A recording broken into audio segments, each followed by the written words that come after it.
Assalamualaikum warahmatullahi taala wabarakatuh. Teman-teman, bertemu lagi dengan saya Fedi Mustafa, di mana pada kesempatan kali ini saya akan menghimbau kepada antum untuk senantiasa berhati-hati lagi dalam memilih ustadz, berhati-hati dalam memilih teman, memilih kawan untuk sharing terkait tentang ilmu agama. Karena di akhir zaman ini banyak sekali orang-orang yang berbicara tentang agama, padahal mereka sendiri tidak tahu ilmu agamanya. Karena mereka memang tidak pernah belajar ilmu agama secara sistematis. Seperti Harry Pras, kemudian Guru Gembul, dan lain sebagainya. Gak perlu merendahkan saya. Hanya mengandalkan Google, hanya mengandalkan terjemah saja, mengandalkan buku dan lain sebagainya, tanpa disertai oleh seorang guru, tanpa diiringi oleh guru yang khusus. Maka ketika mereka itu menyampaikan statementnya, ya isinya ngawur semua, isinya sesat dan menyesatkan. Dan ini sangat berbahaya sekali. Karena mereka ini tidak pernah belajar, mereka ini tidak punya guru, maka kata para ulama, fasyaikhuhu syaiton, gurunya itu adalah setan. Barang siapa yang belajar ilmu tanpa disertai oleh guru, tanpa diiringi oleh seorang guru, maka gurunya itu adalah setan. Wala'iyadzubillah. Setan itu kan tugasnya menyesatkan. Pun demikian dengan statement-statement mereka yang tidak pernah belajar, yang tidak punya guru, ketika mereka mengeluarkan statement, maka isinya sesat dan menyesatkan. Di akhir zaman ini banyak sekali orang-orang yang seperti itu. Oleh karenanya, sekali lagi saya menghimbau kepada antum, kepada kalian semua, untuk lebih berhati-hati lagi dalam memilih ustadz, dalam memilih teman untuk sharing terkait tentang ilmu agama. Oleh karenanya teman-teman, di video kali ini saya akan menunjukkan sebuah video yang menggambarkan anak kecil yang tidak pernah belajar ilmu agama. Dia hanya belajar dari Google saja, tapi dia ikut berbicara tentang agama seakan-akan dia itu ahli agama, ahli ilmu. Yuk kita lihat videonya teman-teman. Nah ini teman-teman videonya. Sebelum kita play videonya, kita baca dulu komentarnya. Dan orang-orang yang paham terhadap agama, komentarnya pasti bagus-bagus semua. Nah ini diantaranya ada yang mana nih? Hati-hati sama orang ini, ya berarti dia paham agama. Nah, ada juga nih orang awam yang termakan oleh statement bocah ini. Dia kasih komentar setuju katanya. Ya karena memang dia tidak paham terhadap agama. Cerdas untuk menyesatkan. Ya berarti orang ini paham agama. Ya memang anak ini cerdas, tapi cerdasnya untuk menyesatkan. Jos lanjutkan. Nah ini orang yang awam nih. Sudah waktunya sejarah kebenaran dibongkar katanya. Nah ini kebenaran yang mana yang kebenarannya? Ini ngaco. Berarti awam juga orang ini. Bocil cerdas. Iya cerdas untuk menyesatkan. Cerdas dungunya. Nah ini orang pintar kayak gini komenannya. Cerdas dungunya katanya. Cerdas tak ike. Cerdas ngibul. Nah ini orang-orang pintar semua teman-teman. Komennya mereka menolak kebenaran. Nah ini orang dungu juga. Dia berdasarkan data loh. Data dari mana? Bocil tadi bilang bahwa Nabi SAW tidak pernah mengatakan berpegang teguhlah terhadap Al-Quran dan As-Sunnah. Nah ini bocil udah ngaco. Dari mana datanya itu? Pahami dulu kitab hadisnya, mustalahnya, kaji dulu. Jangan dari Google. Biar paham. Kita coba play teman-teman videonya.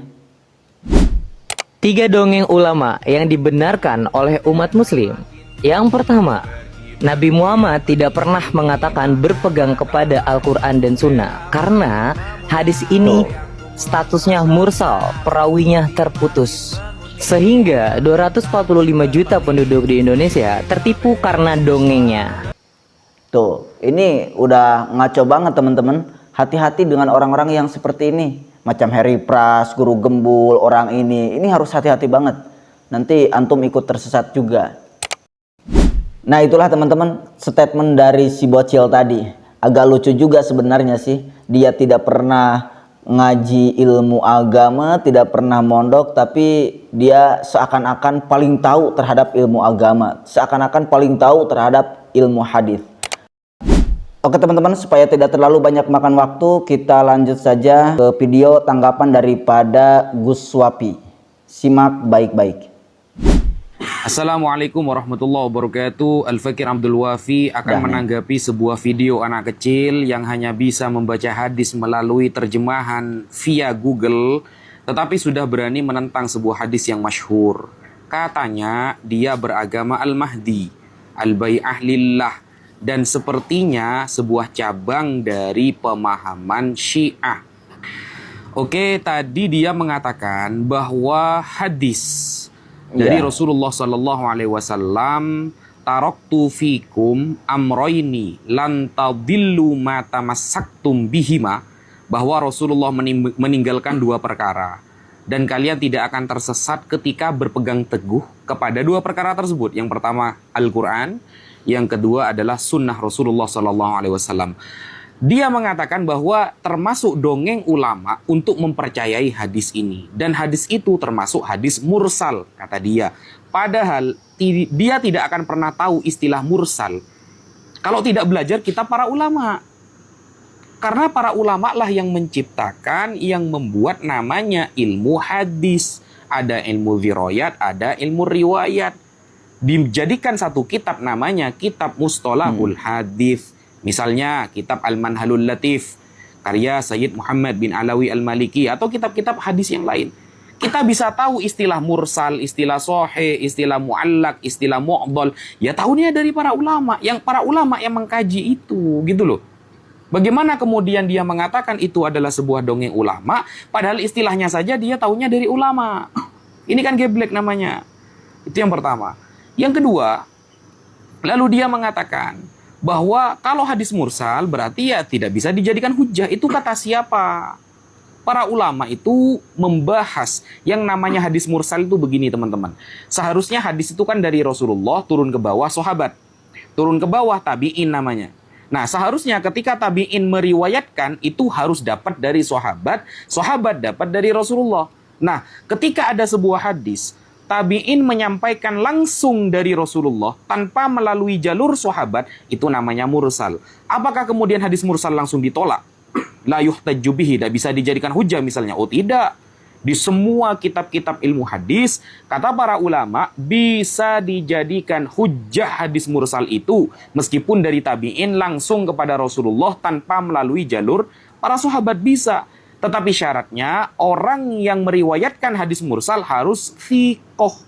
Dan ini yang diambil pendapatnya, dijadikan i'timad sebagai landasan dalil oleh Imam Abu Hanifah, Imam Malik, dan lain sebagainya. Bahkan Imam Ahmad bin Hanbal.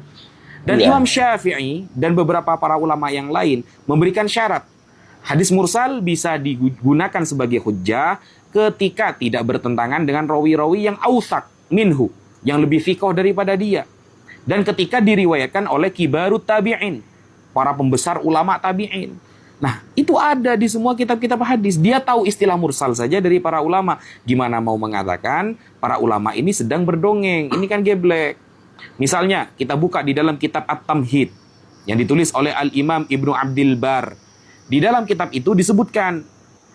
Nah, di dalam kitab At-Tamhid yang ditulis oleh Al-Imam Ibnu Abdil Bar, karena hadis yang dia tampilkan itu diambil dari kitab Al-Muwatta yang ditulis oleh Al-Imam Malik, pendiri mazhab Maliki, Malik bin Anas. Nah, ternyata kalau kita lihat di dalam kitab At-Tamhid lima fil Muwatta minal ma'ani wal asanid yang ditulis oleh Al-Imam Ibnu Abdil Bar, dan beliau mazhabnya sama, Al-Maliki. Dalam fikih beliau mu'tabar. Apa penjelasan beliau tentang hadis taraktu fikum ithnani? Bahwa Rasulullah meninggalkan dua perkara. Yang pertama adalah Al-Quran, yang kedua adalah sunnah.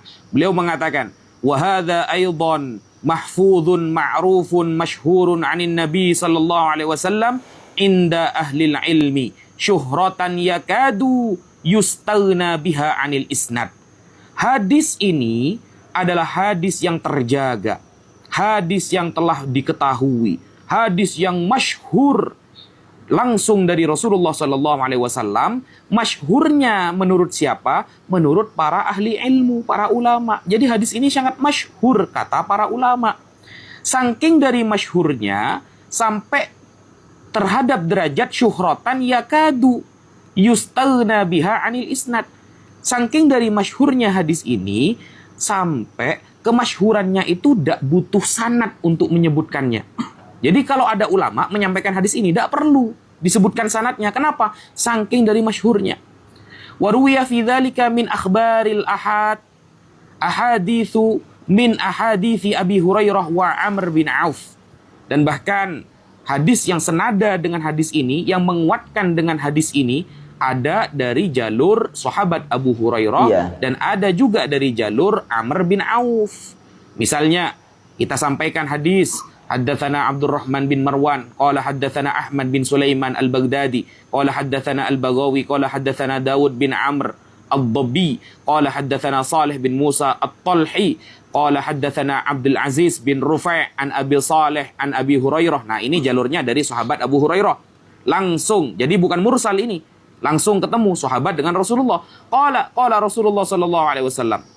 Abu Hurairah berkata bahwa Rasulullah bersabda, "Inni sesungguhnya aku," kata Rasulullah, "qad khallaftu fikum, aku telah meninggalkan untuk kalian ifnataini, dua perkara. Lan tadillu, kalian tidak akan pernah tersesat ba'dahuma, setelah berpegang teguh kepada dua perkara itu. Abadan, selamanya kalian tidak akan tersesat." Apa itu? Yaitu kitabullah, yang pertama Al-Qur'an, wa sunnati, dan sunnah Rasulullah sallallahu alaihi wasallam. Dan juga ada hadis yang diriwayatkan dari jalur sahabat Amr bin Auf.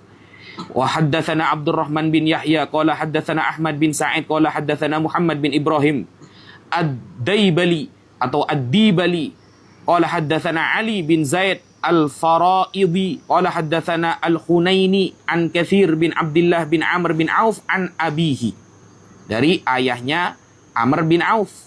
Nah, an jaddihi, dari kakeknya, qala, kakeknya berkata, qala Rasulullah sallallahu alaihi wasallam, Rasulullah bersabda, taraktu fikum, aku telah meninggalkan kepada kalian amroini, dua perkara, lan tadillu, yang kalian tidak akan pernah tersesat, mata masaktum, selagi kalian berpegang teguh bihima, dengan dua perkara itu. Yang pertama kitabullah Al-Qur'an, wa sunnati nabihi, dan sunnah Rasulullah sallallahu alaihi wasallam. Ini bukan hadis mursal, langsung dari Amr bin Auf, langsung dari sahabat Abu Hurairah terhadap Rasulullah sallallahu alaihi wasallam, sanadnya sambung. Nah, ini kan berarti anak tadi hanya membaca terjemahan, hanya mengutip satu hadis tapi kurang belajarnya. Mungkin itu yang bisa saya sampaikan. Sekian, terima kasih. Nah, itulah teman-teman tanggapan daripada Gus Wapi, sangat luar biasa sekali. Dan buat antum yang sudah termakan oleh statement si bocah tadi, tolong dengarkan baik-baik tanggapan Gus Wapi tadi, ya, supaya antum tidak tersesat sebelum antum terlambat. Itulah teman-teman video kita kali ini. Terima kasih yang sudah nonton sampai selesai. Akhirul kalam, wassalamualaikum warahmatullahi wabarakatuh.